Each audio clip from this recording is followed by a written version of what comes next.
Hi there. It's Sunday, April 23rd. I'm back down by the river. This time I have Rainbow with me. She wants to go for a walk. It's much higher than it was before. I can't even stand where I was. I was out there. I don't think I showed that shot of that cross with the eagle and flag, but I was standing out in front of that. So we've got all this wood drifting and there's some seagulls. But yeah, no, it's crested the rocks. Mo's walking in the river. She don't care. And now the one road is closed. But yeah, it's all the way up here. And I'm told they expect it to rise another 5 feet. I know, you see another puppy. That you're not playing with that puppy. Yeah. That puppy doesn't want, no, that puppy doesn't want to play with you. That puppy's walking. You're all tangled. Shh. Anyway, this is gonna be a short video because she's gonna cry. But I just wanted to make a quick video. It's 38 degrees and you want to walk in the river. But yeah, I figured I'd combine taking her for a walk with taking some video footage. So, but this is where the river is now. Where I stood before is completely submerged. Later. So we got a little further on our walk. That's Tahoe parked down there. But yeah, you can see the top of that is a bench out there. The water is all the way to the top of it. So there's another one. There's all this driftwood. That wooden thing down there, that's a garbage can. And somewhere under here is a road. We're standing on the upper road and there's a lower road. So yeah. Speed limit sign. Very cool. I can hear somebody, probably a pump or generator or something pumping water out, but later. So, made it a little further. She is not cooperating today, but there's this rock wall that goes all the way along the lower part of the roadway here, except for here where there's a gap to get through, and then it starts again down there, but the water's already coming up through where this gap is. But those are the pavilions that are underwater, and somewhere in this area there's actually a staircase that leads down to where the Mississippi should be. But you can't even see it. So wow. So made it to the other end of the park. This park actually has a name, I'm not sure what it is. It begins with an M. McKinley? I don't know. It begins with an M. Rainbow has been crazy. She has been whining and she's just acting like something's wrong. But obviously there is something wrong. So, but that's where the water's come up to. In 2019 it had flooded all the way to the fence and onto the other side of the railroad tracks from aerial drone footage I saw on YouTube. But you can see all the debris that's floated downriver. Seagulls just out there chilling. So there's a tugboat and some kind of barge.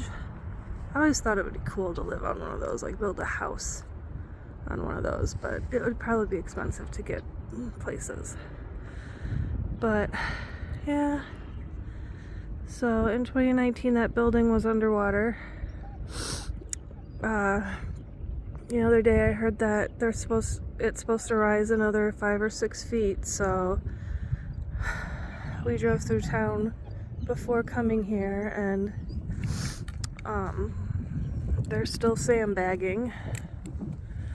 So This bench is kind of out of the water. It's starting to go under. But yeah, this is the only grass in the park today. So, but yeah, she's just whining. Why are you whining? Did you find a hole? And then this is actually the other boat ramp. It's completely submerged. The cement that goes down to the river to put your boats into the river. So completely submerged. Rainbow and I usually go down. We walk to the end of it, and she gets her feet wet. And she has just been loving this. She has been walking in the water almost the entire way. So you can kind of see that's like the curb. So, but yeah. No. So this is where the river is. So maybe another 5 or 6 feet. Like I said, there's still sandbagging I saw when we drove through town. But there's normally a huge drop off here. I don't even know how many feet, 10, 15 feet down, and it's all water right up to the walkway and flooding this part of the walkway. I wanted to show, hey, Bobo, come on. So, oh, it looks like the building did take on water. The entryway has water in there, so the building must be flooded inside. But there's all the storage for the boats.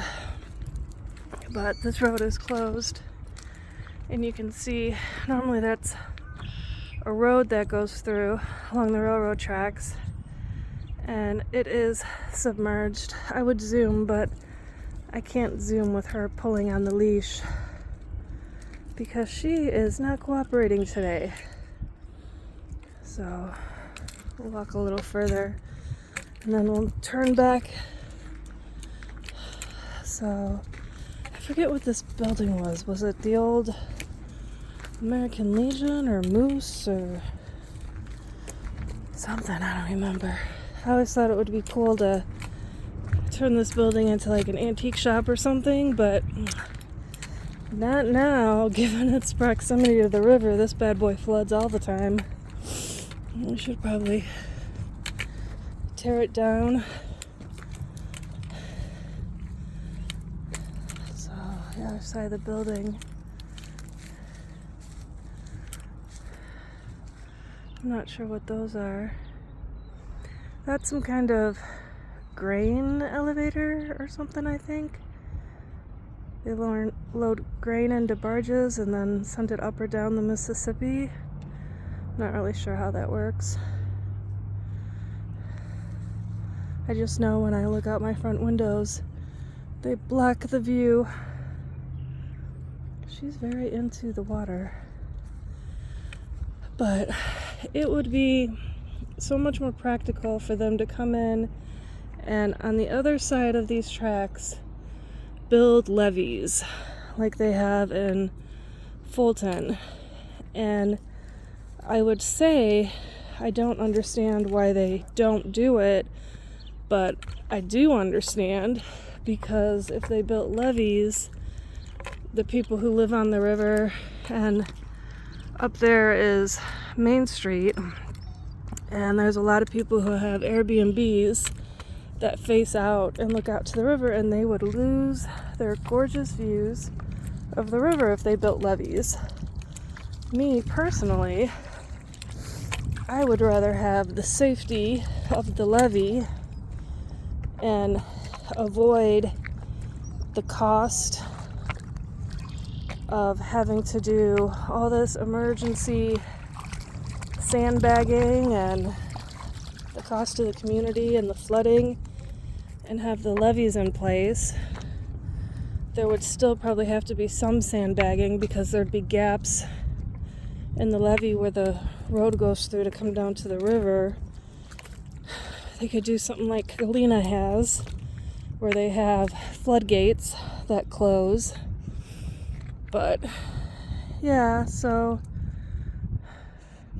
I would think that they'd get the Army Corps of Engineers in here and build a levee on the opposite side of the tracks to hold this water back. I don't know how often the Mississippi floods like this. It flooded in 2019 and it's 2023, so that is, what, 4 years? I'm not great at math, but I think that's 4 years ago. Perhaps it didn't flood as often in the past, but it's obviously an issue, so I just don't see why they don't do something to be more permanent so they don't have to always be doing emergency sandbagging. And they pulled inmates. I don't know if they came out of county lockup or if they're out of the federal prison out in Thompson, but they pulled prisoners out and had them sandbagging. I think they did that 2 days, and then there's volunteers. And so, and Savannah is a small community. It's only roughly 3,500 people, I think. So we've reached the end as far as we can go. But yeah, I would think they would want to do something more permanent, either on this side of the tracks or on the other. But I understand people would probably object. I would assume there's cost, but you would think a government grant could be obtained. But I'm sure people probably don't want to lose their views of the Mississippi, because that's why a lot of people move to these communities, is to get these views. You are going to be so cold. So cold, Pudgy. You're going to be so cold. We gotta go start our way back because Mama's getting cold. I did not dress warm enough. But yeah, this is normally a road. So, but yeah, look at all that debris. There'll be lots of cool driftwood up here when this is all over. Oh well, later.